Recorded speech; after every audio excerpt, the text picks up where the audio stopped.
फौजदारी कायदे खूपच सौम्य होते.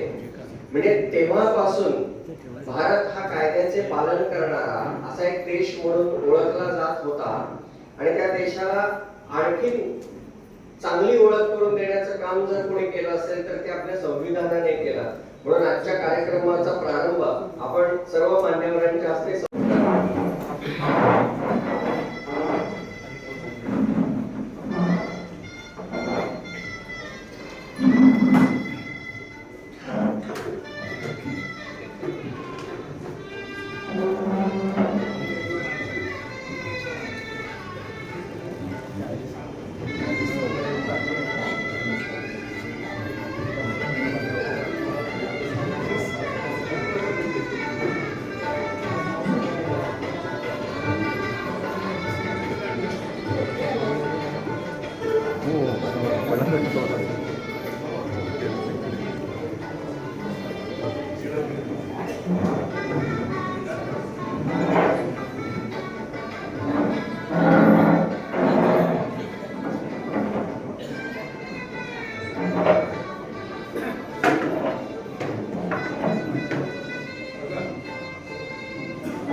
आजच्या कार्यक्रमाला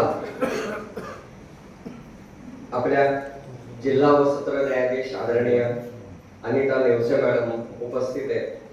1995 ते 1999 त्यांनी या वैद्य विधी क्षेत्रातल्या शैक्षणिक क्षेत्रातही प्रशासन अध्यापन यांचं काम पाहिलं.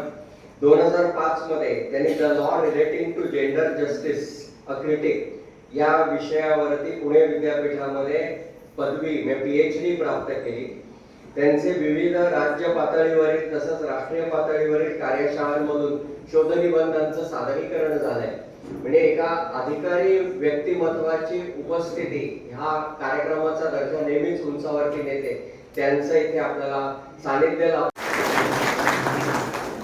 लोकमान्य टिळक स्मारक वाचन मंदिराचा परिवार असा जेव्हा शब्दप्रयोग आम्ही करतो त्यावेळेला मग परिवारातले सदस्य कोण अशी नावं काढली जातात. तेव्हा पहिल्या तिघांमध्ये ज्यांची नावं घेतली जातात आदरणीय बाबासाहेब परुळेकर,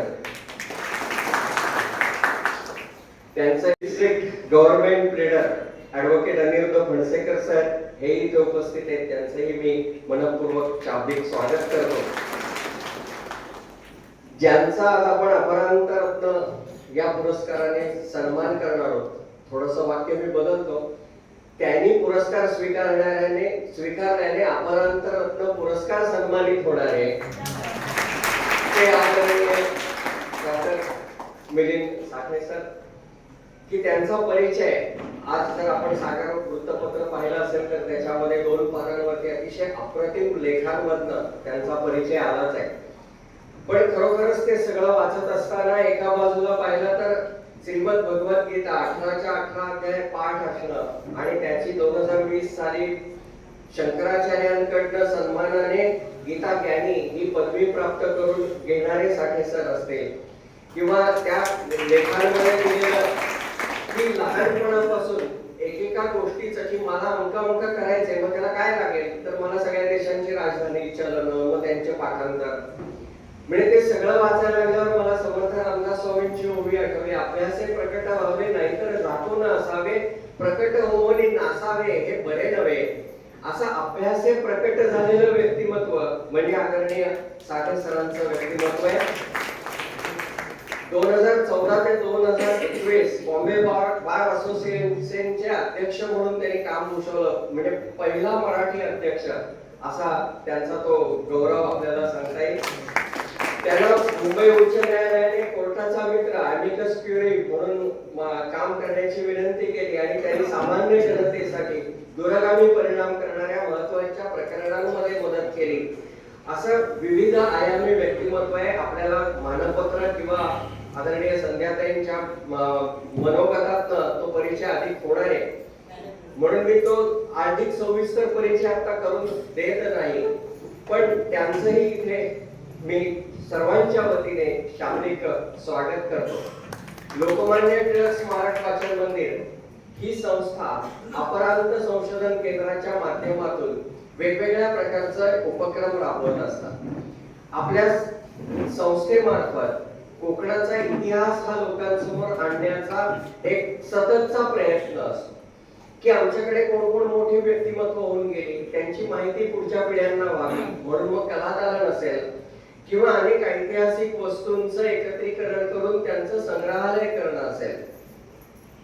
या साठे परिवाराने त्या संग्रहालयासाठी खूप मोलाचं सहकार्य केले आणि ते संग्रहालय त्यांच्याच पूज्य पिताश्रींच्या नावाने हे आपण करतो आहोत. म्हणजे एक प्रकारे आज वाचनालय हा जो सन्मान करते तो एक प्रकारे त्यांच्या परिवारातलाच कुटुंबातलाच एक सन्मान आहे असं म्हणायला हवं. तर त्याबरोबरीनेच आत्ताच्या काळात सुद्धा या अपरांतातली जी लोक काही अलौकिक वेगळं करून जातात त्याची दखल घेणं आणि त्यांचा सन्मान करणं हे वाचनालयाला त्याचं कर्तव्य वाटतं. आणि म्हणून त्याच कर्तव्य भावनेने आदरणीय प्रकाशराव देशपांडे यांच्या मार्गदर्शनाखाली हा आजचा सोहळा संपन्न होत आहे.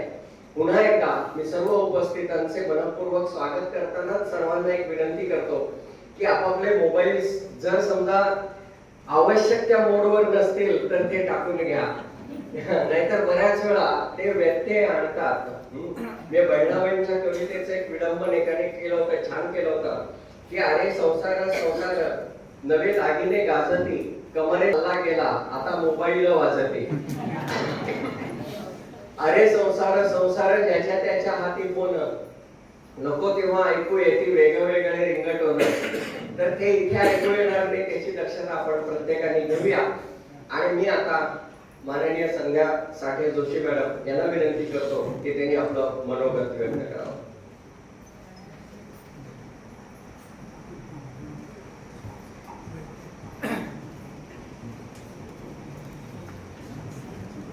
सन्माननीय व्यासपीठ आणि सभागृह, सर्वांना नमस्कार. मी मिलिंदची धाकटी बहीण संध्या साठे जोशी. माझे वडील एक वचन म्हणायचे, प्रसाद चिन्हानी पूरक फलानी. म्हणजे पुढे जर काही चांगलं घडणार असेल तर त्याची चिन्ह ही आधीपासून दिसायला लागतात. मग ती किती आधीपासून दिसतात तर त्याला काही लिमिट नसते. एक गोष्ट सांगते की 1964 सालची गोष्ट आहे. रामपूरचं मिलिंद विद्यालय 1960 साली सुरू झालं. 2 वर्ष चालल्यानंतर ते पुढे चालवायचं की नाही असा प्रश्न होता. मग डॉक्टर नातूंनी माझ्या वडिलांना विचारलं की तुम्ही हे चालवायला येत आहे का. माझे वडील आले आणि मग असं झालं की आता ही शाळा पुढे चालणार आहे. मग शाळेला इमारत बांधली गेली आणि त्या इमारतीचं उद्घाटन त्यावेळचे मुख्यमंत्री माननीय यशवंतराव चव्हाण यांच्या हस्ते झालं. बघा, मुख्यमंत्री रामपूरसारख्या ठिकाणी आलेले होते आणि तिथे ते फोटो बघितले. म्हणजे मी तर तेव्हा लहान होते, पण वडिलांनी, तेव्हा आम्ही 4 मुलं होतो, तेव्हा वडिलांनी एका मुलाला त्यांच्या बरोबर नेलेलं होतं. आणि त्या फोटोमध्ये फुल स्लीवचं शर्ट, गुडघ्यापर्यंत येणारी पॅन्ट असा घातलेला एक मुलगा मुख्यमंत्र्यांच्या अगदी शेजारी उभा राहून ते कुतूहलाने बघतो आहे. आता त्या गोष्टीला मुख्यमंत्र्यांनी स्वाभाविकच लहान मुलगा आहे म्हटल्यानंतर जवळ बोलावलं, नाव वगैरे विचारलं, त्याने उत्तरं दिली. मुख्यमंत्री खुश झाले. त्यानंतर 61 वर्ष उलटली. पुन्हा एकदा त्याच मुलाला तेव्हाच्या म्हणजे आताच्या मुख्यमंत्र्यांनी फोन केला, काही प्रश्न विचारले आणि त्या मुलाकडून होकारार्थी उत्तर आल्यानंतर हा इतिहास घडला की महाराष्ट्र राज्याचे महाधिवक्ता म्हणून डॉक्टर मिलिंद साठे यांची निवड. म्हणजे मुख्यमंत्र्यांशी संपर्क हा वय 4 असल्यापासून आहे. प्रसाद चिन्ह दुसरं, आप्पासाहेब पटवर्धन ज्यांना कोकण गांधी म्हणत असत, तर ते चलन शुद्धीसाठी महाराष्ट्रभर पदयात्रा करीत होते. मला नेमकं सांगता येणार नाही, माझा अभ्यास कमी आहे काय चलनशुद्धी म्हणजे, पण भ्रष्टाचार मुक्त अर्थव्यवस्था व्हावी असा काहीतरी तो प्रकार होता. आणि महाराष्ट्रभर पदयात्रा करता करता ते मालघरला आले मालघरच्या मराठी शाळेतली मुलं पदयात्रेमध्ये सामील झाली आणि मोठमोठ्याने घोषणा देणारी मुलं होती. तर तेव्हाही त्या कोकण गांधींचं लक्ष एका मुलाने वेधून घेतलं. त्याला जवळ बोलावलं, त्यांनी नाव विचारलं. पुढे ते रामपूरला गेले. रामपूरला माझे वडील मुख्याध्यापक, त्यांचं आडनाव साठे. तर म्हणजे आता मगाशी मालघरला पण एक छोटासा मुलगा होता, साठेच नाव सांगितलं. माझे वडील म्हणाले आमचंच रत्न आहे ते. प्रसादचिन्ह तिसरं, आमचा अतिशय कौटुंबिक घरोबा असणारे आमच्या गावातले ग्रामस्थ, त्यांचं नाव शंभू तात्या.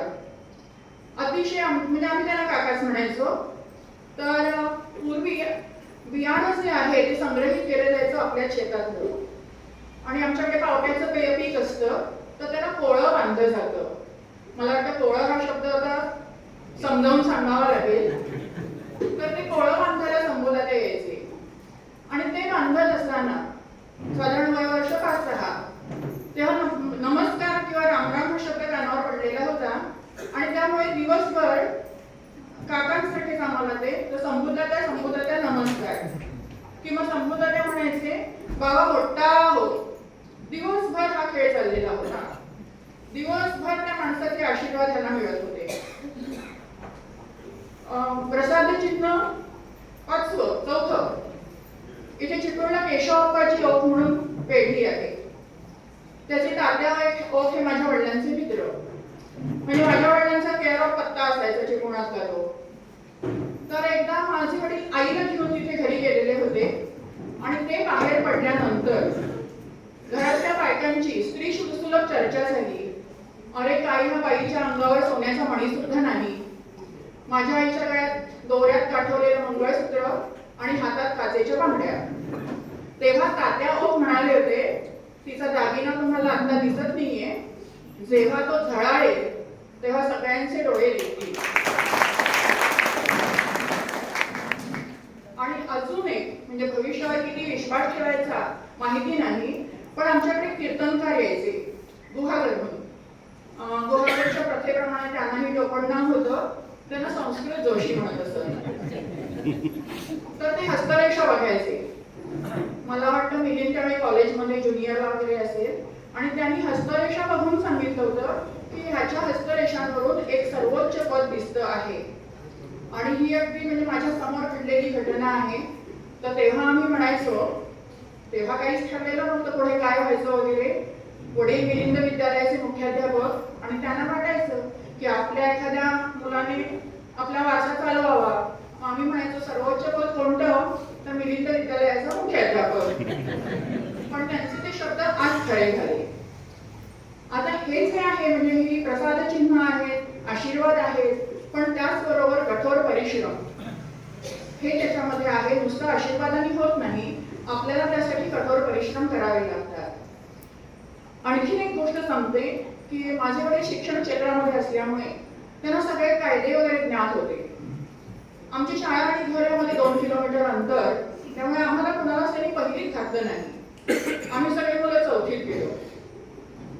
त्यामध्ये त्यांना कळलं की हा प्रयोग यशस्वी होतो आहे, मुलं जे होत आहे. मग त्यांनी आम्हा 5 मुलांपैकी मिलिंदवर अजून एक प्रयोग केला की 6वीची परीक्षा झाल्यावर त्याला 8वीच्या वर्गात नेऊन बसवलं, आणि 7वी आणि 8वीची दोन्ही परीक्षा एका वर्षी देऊन तो 9वीत गेला. म्हणजे आणि म्हणून वय वर्ष 18 पूर्ण असताना BSc, 21 पूर्ण असताना LLB, 23 पूर्ण असताना LLA, अशी लहान वयामध्ये यशाची एक शिखरं जी आहेत ती पार करत गेला. आणि ह्या मागे बाकीचा जो इतिहास आहे तो पेपरमध्ये मी लिहिलाय, म्हणजे कुठल्या वर्षी कुठली डिग्री घेतली. आणि हा जो अभ्यास करण्याची वृत्ती आहे ती लहानपणापासून आहे. आता सांगितलं तर सगळ्यांना आश्चर्य वाटेल, आमचे साधारण वर्गात पहिले दुसरे नंबर असायचे. आणि मग लोकांना असं वाटायचे की वडील मुख्याध्यापक आहेत त्यांचे, सारखा यांच्या मागे अभ्यासाचा तट्ट्या असणारे. पण आश्चर्याची गोष्ट अशी की माझ्या वडिलांना दिवसाचा वेळ अभ्यासात घालवलेला चालायचा नाही. उठल्यानंतर कामच केली पाहिजे. म्हणजे जर उठल्यावर आम्ही अभ्यासाचं पुस्तक घेऊन बसलो असलो तर मग मला मार मिळाला असता. आणि त्यामुळे मग अभ्यास तर करायला हवा, मार्क चांगले मिळायला हवे, मग वेळेचं नियोजन म्हणजे ते अक्षरशः म्हणजे कोणीही त्यांच्याकडून शिकावं की वेळेचे नियोजन कसं करायचं. मग अशी आता धनंजय ताईंनी उल्लेख केला लेखामधला तो, मग पाठांतर कधी करायचं, लेखी अभ्यास येतो रात्री आम्ही करून टाकायचो. तर घराच्या भिंतींवरती फळ्यांवरती जितकी म्हणून माहिती लिहिता येईल तेवढी माहिती लिहिलेली असायची की जी जाता एका नजरेवर पडते आणि पाठ होऊन जाते. एक आणखी गंमत सांगण्यासारखी आहे. तो 11वीत असताना मी 8वीमध्ये होते. एसटीची संख्या खूप कमी असायची. आम्ही मधल्या वाटेने चालत जायचो रामपूरला, नदी क्रॉस करायची. माझं वय होतं तेव्हा 10.5, मी 8वी. आणि अलंकारांची उदाहरणं असतात, समस्यापूर्ती असतात, तर रस्त्याने चालताना मोठ्या मोठ्याने म्हणत जायचं. इथपर्यंत ठीक होतं, माझी काही हरकत असायचं कारण नव्हतं. पण मला तो सासूरवास असा होता की मी पण ते म्हणायचं असायचं. मला आधी शाळेत जायचं जीवावर यायचं आणि त्यात ते चालत जायचं 3.5-4 किलोमीटर. आणि त्यात मग कुठे ते चंद्रांना फुंकी तपाव खाल्ला असा अक्षरशः त्रास वाटायचा. पण हे जर केलं नाही तर नदी क्रॉस करताना हात धरायला लागायचा माझा. मग तो हात धरणार नाही, रस्त्यात अर्ध्यात सोडून देईन. असा दम देऊन ते माझंही पाठांतर झालं. मला संस्कृत नव्हतं कधीही, पण तरी सुद्धा मला अनेक सुभाषित मुखोद्गत आहेत आणि याचं लोकांना आश्चर्य वाटतं. पण त्याची बीज जी आहेत ती त्या मध्यवाटेच्या प्रवासामध्ये आहे. नाहीतर मी कशाला एवढी पाठ करणार होते. पण ती तो म्हणणार, मी त्याच्या मागून म्हणणार. त्याला आठवते की मला माहिती नाही, पण अशा रीतीने तो आपोआप अभ्यास होत गेला. आणखीन एक आवडता छंद होता त्याचा. म्हणजे मी जे म्हणते ना, एक मेथड असते सगळ्यामध्ये. तर इथल्या बायकांना मी एक प्रश्न विचारेन की तुमच्या घरात भांडी किती आहेत? नाही उत्तर देता येणार. साधारण 77-78 सालापर्यंत आम्ही हे उत्तर देऊ शकत होतो. ह्याचं कारण असं होतं की एक इन्व्हेंटरी केलेली होती. बरं, भांडी तेव्हा कमी होती असं नाही. 150 पेक्षा जास्त ताटं होती, 100 पेक्षा जास्त वाट्या भांडी होती, कारण आमच्याकडे सारख्या जेवणावळी घडायच्या. तर ती सगळी नोंद होती.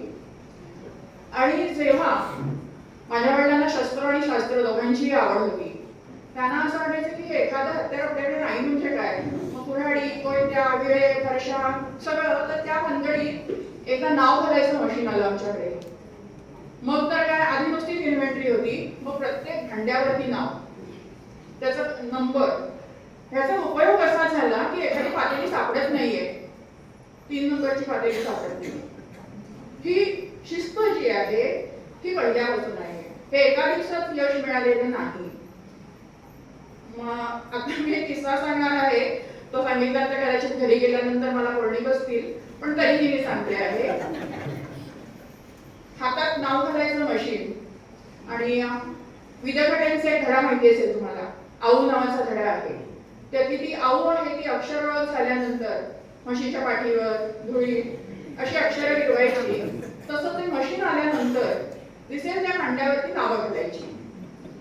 तर एकदा अभ्यास चालला होता आणि हातात नावं घालायचं यंत्र होतं. मग तेव्हा बहुतेक राष्ट्रपती कोण झाले असा विचार मनात होता. मग राजेंद्र प्रसादांपासून तेव्हा संजीव रेड्डी होते, ती सगळी नावं लिहून झाली. ओके, इथपर्यंत ठीक आहे. मग वाटलं की आता काहीतरी म्हणजे खोडकर म्हणून प्रत्येकात असतं. वरती असं लिहिलं, श्री रामचंद्र शंकर साठे यांस. खाली राष्ट्रपतींची नावं, यांकडून सेपरेट भेट. ती पातेली अक्षरशः गाठी पातेली होती, कारण उत्सवात आम्हाला बरीच भांडी देवाकडे द्यायला लागायची. तर तिथे चर्चेचा विषय झाला. बरं कळलं ते पातेलं अल्युमिनियमचं. तर ठीक होतं. माझ्या वडिलांचा अर्ज करून पुरस्कार मिळवण्यावर विश्वास नव्हता, नाहीतर कदाचित तेव्हा लोकांचा असा समज झाला असता की राष्ट्रपती पुरस्कार शिक्षकाला काय काय मिळतं, मानपत्र, शाल, श्रीफळ आणि अल्युमिनियमची पातेली.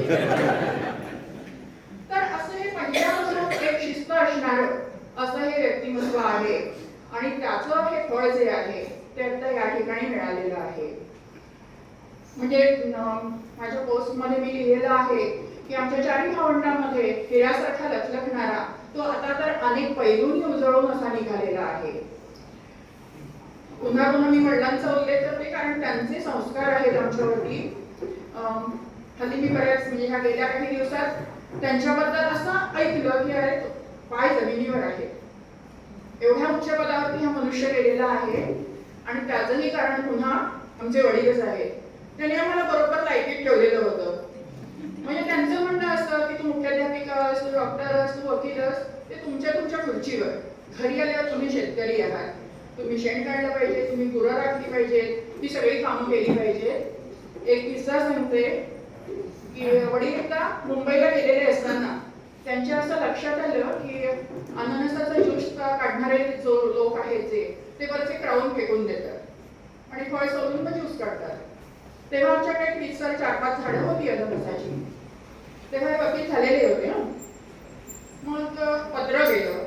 तेव्हा आमची सतत म्हणजे वडील माझे पत्र लिहायचे सारखे की एका रविवारी त्या गाड्यांवरती फिरायचं, पोतं घ्यायचं आणि ती सगळे क्राऊन्स जे आहेत ते जमवायचे आणि एसटीवर पाठवून द्यायचे. आज आमच्याकडे 100 पेक्षा जास्ती झाडं आहेत. त्या झाडांचा उगम तिकडे मुंबईच्या फुटपाथवरती आहे. तर त्यामुळे जमिनीवरती पाय ठेवण्याचं जे काम आहे, राखण्याचं जे काम आहे ते असं या पद्धतीने झालेलं आहे. एक संस्कृतमध्ये सुभाषित आहे, वरम एको गुणी कुत्रा. माझ्या वडिलांचा अतिशय आवडता श्लोक होता, याच्या बाबतीतच ते वापरायचे. तर एक चंद्र तमो म्हणती, तसा हा एक चंद्र जो आहे त्याने हे कोकणचं तारांगण जे आहे ते उजळून टाकलेलं आहे. आणि ह्याचा एक बहीण म्हणून मला खूप अतिशय अभिमान आहे. आणि मला असं वाटतं की तोच नवरा मिळावा म्हणून जसं वटसावित्रीचं व्रत असतं तसं गेल्या जन्मी आम्ही भावंडांनी, आमच्या आई वडिलांनी असं काहीतरी व्रत केलेलं असणार की हा भाऊ मिळावा आणि म्हणून हा असा भाऊ आम्हाला प्राप्त झाला. याबद्दल आम्ही सगळीच भावंड, आम्ही सगळेच कुटुंबीय देवाचे अतिशय ऋणी आहोत. त्यांची उत्तरोत्तर अशीच प्रगती होत राहू दे अशी शुभेच्छा व्यक्त करते आणि थांबते. धन्यवाद. प्रतिम. आणि जणू आपण तो काळ पाहत होतो.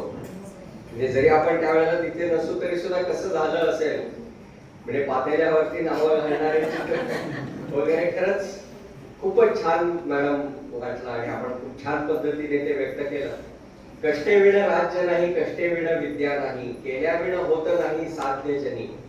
जीही उदंड कष्ट केले तेथे भाग्य भोगून ठेले, येरते बोलतची राहिले करंटे जना.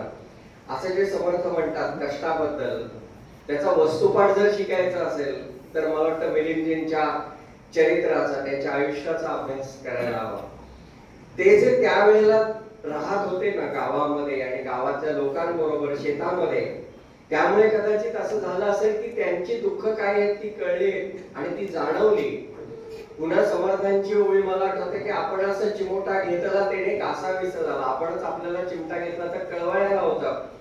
समर्थ म्हणतात आपल्यावरून दुसऱ्याला राखीत झाले, आपल्यावरून दुसऱ्याची ओळख करत जावं. तसंच मिलिंदजींच्या बाबतीत कदाचित झालं असेल. म्हणून आवलखेड इगतपुरी तालुक्यातलं आहे, तिथल्या आदिवासी ग्रामस्थांचं विनामूल्य काम प्रतिनिधित्व करणं हे सुद्धा मिलिंदजींनी केलंय. हे कदाचित संस्कार हे इकडनंच मिळालेले संस्कार. आपल्या या कार्यक्रमासाठी आपण आता आपल्या चिपळूणचे जे नवनिर्वाचित नगराध्यक्ष आहेत माननीय उमेशजी, त्यांना आपण इथे निमंत्रित केलं होतं, पण त्यांच्या नियोजित कामामुळे ते इथे उपस्थित राहू शकले नाही. पण त्यांनी त्यांचा शुभेच्छा संदेश पाठवलाय. मी ओक गुरुजींना विनंती करतो की त्यांनी तो शुभेच्छा संदेश वाचून दाखवा. मला याची इच्छा खूप आहे पण कार्यबाहुल्यामुळे येता येत नाही, म्हणून त्यांनी शुभेच्छा संदेश दिला, तो वाचून. प्रति माननीय डॉक्टर मिलिंद साठे, महाराष्ट्र राज्याचे महाधिवक्ता, मुंबई. विषय महाराष्ट्र राज्याचे महाअधिवक्ता म्हणून नियुक्तीबद्दल अभिनंदन व चिपळूण नगरीत हार्दिक स्वागत. महोदय, सस्नेह नमस्कार. आपली महाराष्ट्र राज्याचे महाधिवक्ता ॲडव्होकेट जनरल म्हणून नुकतीच नियुक्ती झाल्याबद्दल आपले मनपूर्वक अभिनंदन व हार्दिक शुभेच्छा. घटनात्मक, प्रशासकीय व जनहित यासारख्या क्षेत्रातील आपल्या प्रदीर्घ आणि समृद्ध अनुभव राज्याच्या हितासाठी नक्कीच मोलाचं ठरेल असा आम्हाला पूर्ण विश्वास आहे. आज लोकमान्य टिळक स्मारक वाचनालय चिपळूण येथे आयोजित कार्यक्रमासाठी आपण चिपळूण नगरीत येत असल्याची माहिती समजली. मात्र पूर्वनियोजित कार्यक्रमामुळे मला या कार्यक्रमाला प्रत्यक्ष उपस्थित राहता येत नसल्याची खंत आहे. तथापि चिपळूणचा प्रथम नागरिक व नगराध्यक्ष या नात्याने आपल्या चिपळूण नगरीत मनःपूर्वक स्वागत करत आहे. आपण चिपळूण तालुक्यातील मालघरचे सुपुत्र असल्याने आपल्या मातीतून घडलेल्या व्यक्तीने महाराष्ट्र राज्याच्या सर्वोच्च कायदा अधिकारी पदापर्यंत मजल मारणे ही चिपळूणसह संपूर्ण तालुक्यासाठी अभिमानाची बाब आहे. चिपळूण तालुका व नगरपालिकेकडे आपले विशेष लक्ष व सद्भावना कायम राहील असा आम्हास दृढ विश्वास आहे. आपल्या पुढील वाटचालीस पुन्हा एकदा मनःपूर्वक शुभेच्छा देतो. आपले आरोग्य उत्तम राहो आणि आपल्या मार्गदर्शनाखाली राज्याच्या कायदा व्यवस्थेला अधिक बळ मिळो हीच सदिच्छा. आपला उमेश धोंडेराम सांग. धन्यवाद. आपण जो अपरांत रत्न पुरस्कार देणार आहोत. अपरांत म्हणजे कोकण, अपर म्हणजे पश्चिम. पश्चिमेकडची जमीन जिथे संपते आणि समुद्र सुरू होतो तो पट्टा, म्हणून त्याला अपरांत असं नाव आहे. आपल्या कोकणाला 3 नाव आहेत. कोकण हे एक नाव जे माता रेणुकेच्या नावावरनं पडलंय, तिचं नाव कुंकण आहे. कुंकणावरनं कोकण. बाण सोडला आणि तो बाण पडला म्हणून त्याला इशुपात असं एक नाव आहे. आणि रामानी म्हणजे परशुरामांनी तयार केलं म्हणून रामक्षेत्र, तसे अपरांत. तर त्या अपरांतातलं अपरांत रत्न ह्याचे आपण पुरस्कार देणार आहोत. हा पुरस्कार म्हणजे काय, तर विविध क्षेत्रामध्ये ज्यांनी अद्वितीय कामगिरी केली त्यांचा वाचनालयाच्या वतीने, खरं तर वाचनालय एक माध्यम संपूर्ण कोकणाच्या वतीने झालेला हा एक सन्मान आहे. त्याच्यामध्ये आपण मानपत्र, त्याच्यानंतर 25,000 रुपये आणि शाल श्रीफळ असं त्यांना आपण प्रदान करत असतो. मानपत्रामध्ये त्यांच्या कार्याचा थोडक्यामध्ये आढावा हा घेतला जात असतो. आजचं यावेळेचं जे मानपत्र आहे ते डॉक्टर आसावरी देशपांडे जोशी यांनी लिहिले. मनीषा दामले आपल्याला ते वाचून दाखवतील आणि नंतर आपण पुरस्कार प्रदान सोहळ्याकडे वळू. नमस्कार. लोकमान्य टिळक स्मारक वाचन मंदिर चिपळूण. मानपत्र. माननीय डॉक्टर मिलिंद साठे यास सादर नमस्कार. महाराष्ट्र राज्याचे महाधिवक्ता म्हणून सार्थ निवड झाल्याबद्दल आपले सानंद अभिनंदन. या सन्मानाचा गौरव करण्यासाठी चिपळूणचे लोकमान्य टिळक स्मारक वाचन मंदिर आणि अप्पासाहेब जाधव अपरांत संशोधन केंद्र आपल्याला अपरांत रत्न पुरस्काराने सन्मानित करीत आहे. बुद्धिमत्ता, बहुश्रुतता आणि कल्पकता यांचा सुयोग्य संगम असलेले आपले व्यक्तिमत्व समाजासाठी सदैव प्रेरणादायी ठरेल. आदर्श नेतृत्व गुण, दूरदृष्टी आणि सुयोग्य नियोजन याचा उत्कृष्ट समतोल साधत संरक्षण मार्गावर आपण निष्ठेने कार्यरत आहात. माता सरस्वतीचा वरदहस्त आपल्याला सदैव लाभला आहे. नीती नियमांच्या चौकटीत कार्यरत राहताना जन्मभूमीच्या संस्काराची शिदोरी आपण जपली आहे. हे मातृभूमी तुझे मी पेढी न पांगसारे आणि न आरतीला हे सूर्यचंद्र तारे. या पंक्तीची यथार्थता म्हणजे आपला जीवन प्रवास आहे. आपण न्यायक्षेत्रातील शिस्त, मूल्ये आणि व्यावसायिक नीतिमत्ता, नैतिकता आत्मसात केली. विद्या वाचस्पती पदवी प्राप्त करून आपली वैचारिक प्रगल्भता अधोरेखित केली.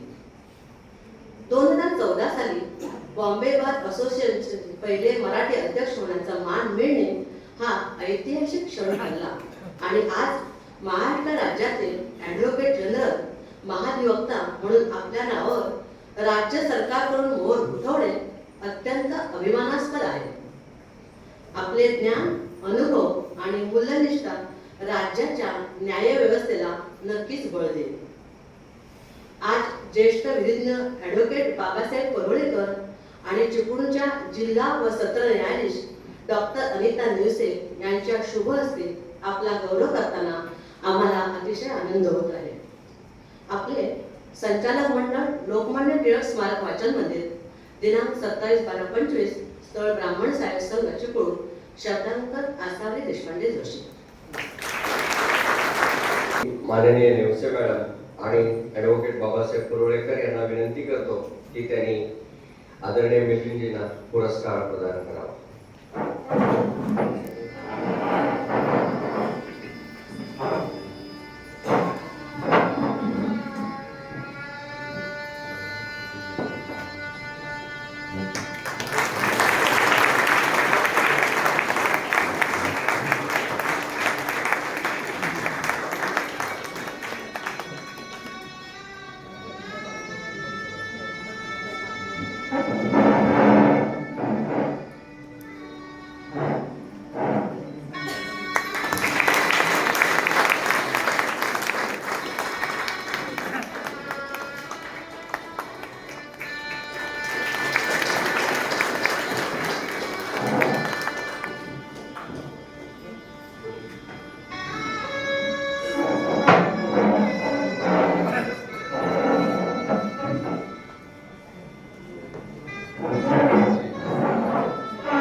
मला वाटतं आपण खरं तर सर्वांनी उभं राहून एकदा त्यांना मानवंदन द्याल.